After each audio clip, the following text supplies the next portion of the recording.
میں نے بڑی محنت مشقت سے دین پڑھا، اور دین پڑھ کے بھی میں دنیا کے کاروبار میں نہیں لگا کہ چلو پڑھ لیا ہے آگے بزنس کرتا ہوں ساتھ کبھی دین پڑھا دوں گا۔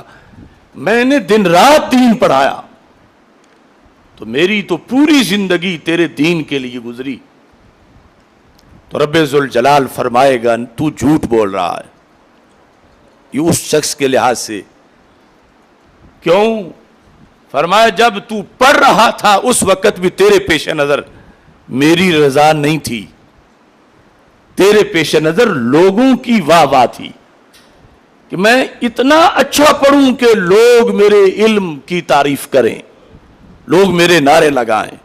اور پھر جب تو پڑھا رہا تھا تو اس وقت بھی تیرا مقصد دین کو زندہ کرنا نہیں تھا، تیرا مقصد میری رضا کا حصول نہیں تھا، بلکہ تیرا مقصد جو لوگوں کے اندر مقبولیت تھی کہ مدرس بہت اچھا ہے، یا پھر تنخواہ کا جذبہ تیرے ذہن میں تھا۔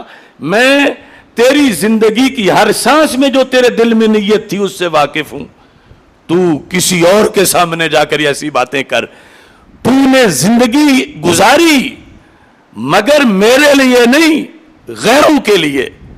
تو کہا آج مجھ سے کس چیز کا تو اجر مانگتا ہے؟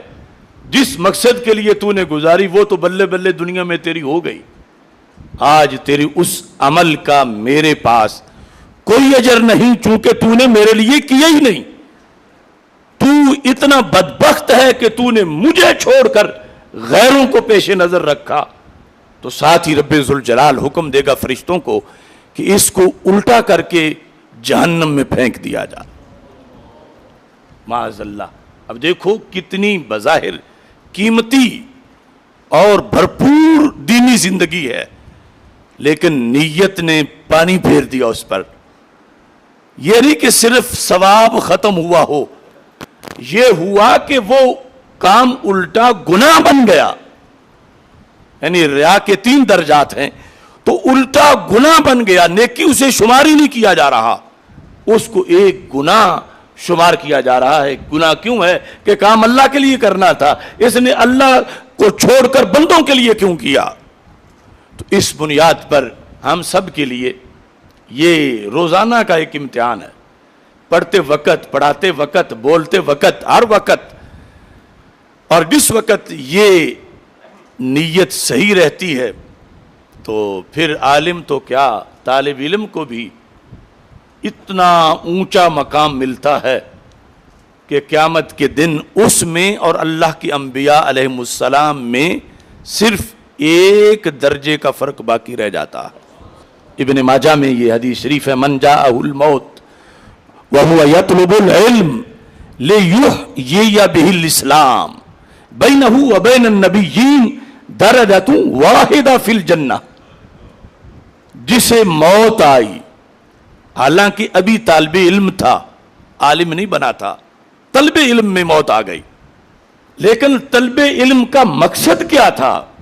لیحیی بہ الاسلام، تاکہ پڑھے اور پڑھ کے دین کو زندہ کرے، احیاء دین اس کا مقصد تھا۔ لیکن دین پڑھ ہی نہیں سکا، احیاء کرنا تو بڑی دور کی بات ہے، مگر یہ رستہ ایسا ہے کہ یہاں ناکامی ہے ہی نہیں۔ اگر نیت سچی ہے تو میرے آقا صلی اللہ علیہ وسلم فرماتے ہیں بینہ وبین النبیین درجۃ واحدہ فی الجنہ، اس میں اور انبیاء علیہ السلام کے دوران صرف 1 درجے کا فرق ہوگا، حالانکہ وہ 1 درجہ بھی چھوٹا نہیں، یعنی وہ اتنا ہے جتنا زمین سے آسمان اونچا ہے، لیکن یہ کتنے مراتب کراس کر کے یہاں پہنچ گیا۔ اگر یہ پڑھ کے پڑھاتا تو کیا شان بنتی، اگر لاکھوں اس کے شاگرد ہوتے، سینکڑوں اس کی کتابیں ہوتی، اگر اس کے علم اور قلم سے ہزاروں لوگ جہنم سے نکل کے جنتی بنتے، تو پھر اس کو اللہ مزید کتنا نوازتا۔ تو یہ ہے یعنی کردار اس نیت کا، جس کو امام بخاری رحمۃ اللہ علیہ نے سب سے پہلے ذکر کیا کہ تاکہ سفر رائگاں نہ جائے اور نیت کو ہمیشہ کے لیے پیش نظر رکھا جائے۔ ہم جس مرکز میں ہیں یہ مرکزی جامعہ محمدیہ نوریہ رضویہ بھکی شریف کے چشمہ فیض کا ایک شعبہ ہے، خواہ جامعہ جلالیہ رضویہ مظہر الاسلام ہو یا دیگر جتنے ہمارے ملک بھر میں یا باہر مراکز ہیں۔ اور حضرت حافظ الحدیث پیر سید محمد جلال الدین شاہ صاحب نقش بندی قادری قدس سر العزیز بالخصوص اور دیگر اساتذہ بالعموم ہمارے مورث اعلیٰ ہیں، جن کے ذریعے سے ہمیں یہ قرآن و سنت کی وراثت ملی ہے۔ حضرت حافظ الحدیث رحمہ اللہ تعالی کی شخصیت اول تا آخر حسن عقیدہ اور حسن عقیدت سے عبارت ہے۔ اگر عقیدے کی بنیاد پر کوئی بڑے سے بڑی رکاوٹ بھی سامنے آئی ہے تو آپ نے عقیدے کو ملحوظ خاطر رکھا ہے، اس تعلق کو ملحوظ خاطر نہیں رکھا۔ یہاں تک کہ ایک وقت حضرت حافظ الحدیث رحمۃ اللہ علیہ کو جس آستانے سے وہ بیعت تھے وہاں کے سجادہ نشین سے بھی اختلاف کرنا پڑ گیا، بد عقیدہ کے پیچھے نماز پڑھنے کے مسئلہ پر۔ تو حضرت حافظ الحدیث رحمۃ اللہ علیہ نے عقیدے کو پیش نظر رکھا اور ایسی عقیدت کو آگے آنے نہیں دیا جو عقیدت عقیدے سے ٹکرا رہی ہو، اور آخری سانس تک اپنے اس موقف پر قائم رہے۔ تو اللہ کا فضل ہے، یعنی آج لوگ کئی بار حیران ہو کے پوچھتے ہیں کہ پورا زمانہ بظاہر ایک طرف ہوتا ہے، تم دوسری طرف کھڑے ہو جاتے ہو، تو بندہ کچھ دیکھ لیتا ہے کہ اب گزارا کیسے ہوگا، حالات کیسے چلیں گے۔ تو یہ ہماری گھٹی میں سبق ہے حضرت حافظ الحدیث رحمۃ اللہ علیہ کا، کہ جس کی بیس پہ ہمیں کوئی ذرہ بھر بھی پریشانی نہیں ہوتی کہ اگر لاکھوں کروڑوں لوگ مخالف کھڑے ہیں مگر حق دوسری طرف ہے تو ہمیں حق کے ساتھ کھڑا ہونا ہے، لوگوں کی گنتی کے ساتھ کھڑا نہیں ہونا۔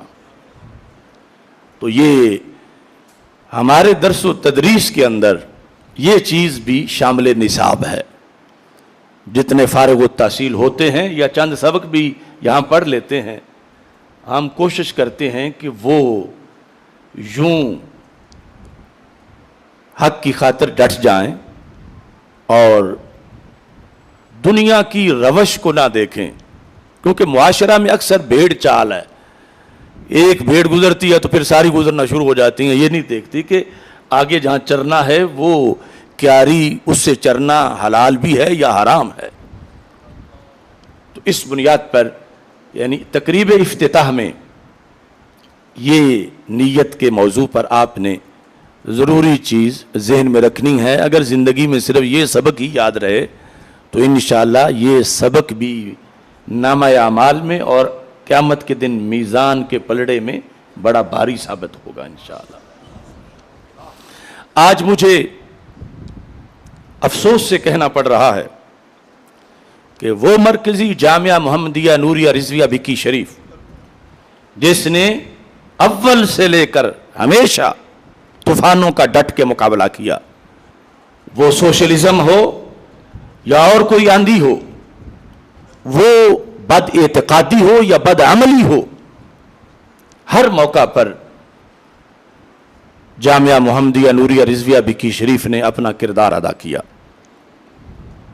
نواسب، خوارج، روافظ، قادیانی، تفضیلی، کبھی کسی کی مجال نہیں تھی کوئی بد عقیدہ چونٹی بھی وہاں پھٹک سکے۔ چڑیا کا بد عقیدہ کہنا تو بڑا دشمن، اور اب افسوس کہ وہاں بد عقیدہ گدھیں چکر لگا رہی ہیں۔ ابھی جس شخص نے وہاں پر درس بخاری دیا وہ بدبخت شخص ہے کہ جو اپنی تقریروں میں کہتا ہے کہ امام بخاری بھی یہاں ڈنڈی مار گئے ہیں، مولا علی کی شان میں ڈنڈی مار گئے۔ وہ ایسا بدبخت شخص ہے کہ ایک طرف تو اس کا علمی نسب دیوبند سے ملتا ہے کراچی کی بنوری ٹاؤن کے ذریعے سے، اور اس کا جو پیر ہے لالا جمشید، جو میلاد کے جلوسوں پر خشت